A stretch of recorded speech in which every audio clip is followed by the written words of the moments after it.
Today, we're going to do a camera comparison between the iPhone 16 Pro versus the Vivo X200 Pro.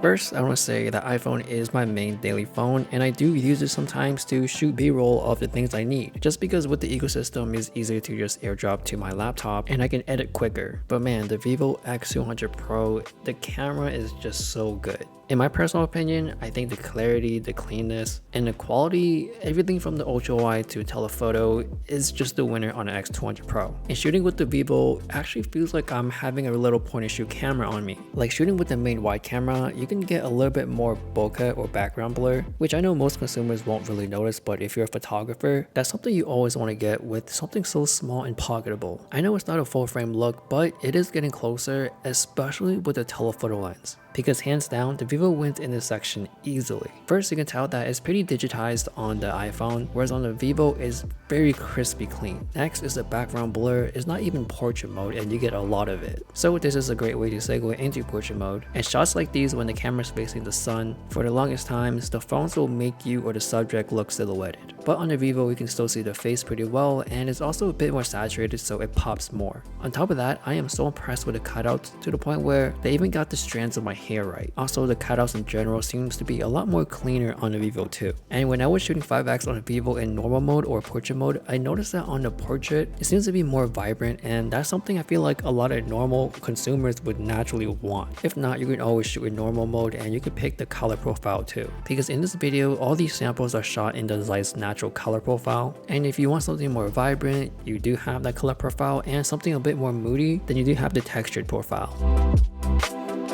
Now, shooting with the Vivo X200 Pro for a while, I feel like this is the closest camera phone to replace a regular 1-inch point and shoot camera. Like, even with this set of pictures where there's so many different color shifts, the white actually still shows white on the seats on the back of the boat on the Vivo. And of course, shooting low light with the telephoto 5x lens, you can clearly tell that the iPhone is struggling and you see a lot more noise and pretty digitized.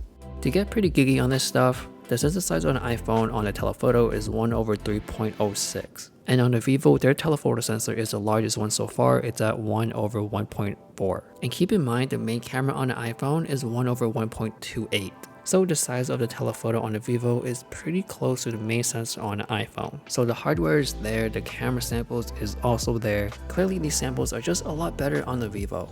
From daytime to nighttime, it's hard to not recommend the Vivo X200 Pro as one of the best camera phones out there. Now, I would say the weakest cameras on the phone is the ultra wide and the selfie camera. And moving on to video, it does seem like the stabilization is a bit better on the iPhone too. Now, I'm pretty sure a lot of us heard the iPhone is probably the king at video on phones, but I would say the Vivo X200 Pro is pretty close, if not better. Like with this clip just naturally walking and pointing up at something very bright, it does seem like the Vivo recognizes that and shifts over to change its exposure quicker. I would say it is a bit wider on the iPhone, which is something I really like on ultra wide when it's just super wide since it is an ultra wide camera. Now, I noticed on an iPhone, which I've been saying for many years now, that there's this yellow cast on its photos and videos. Each year it is getting better and better, but when you put it next to the Vivo, it does look like the colors on it seems to be more natural. Now with this shot, the iPhone 16 Pro does have that highlight control better, where on the Vivo it looks like it's slightly clipping. Next is the telephoto lens, which is clearly no competition. The Vivo just looks a lot cleaner and with a lot more background blur, and it's just natural background blur too. So if you're a person like me who shoots a lot of tech with like subjects and stuff, then this could be a really good B-roll camera too. Next is low light, and the ultra wide is, of course, no surprise, is not the best one, and neither is not that great.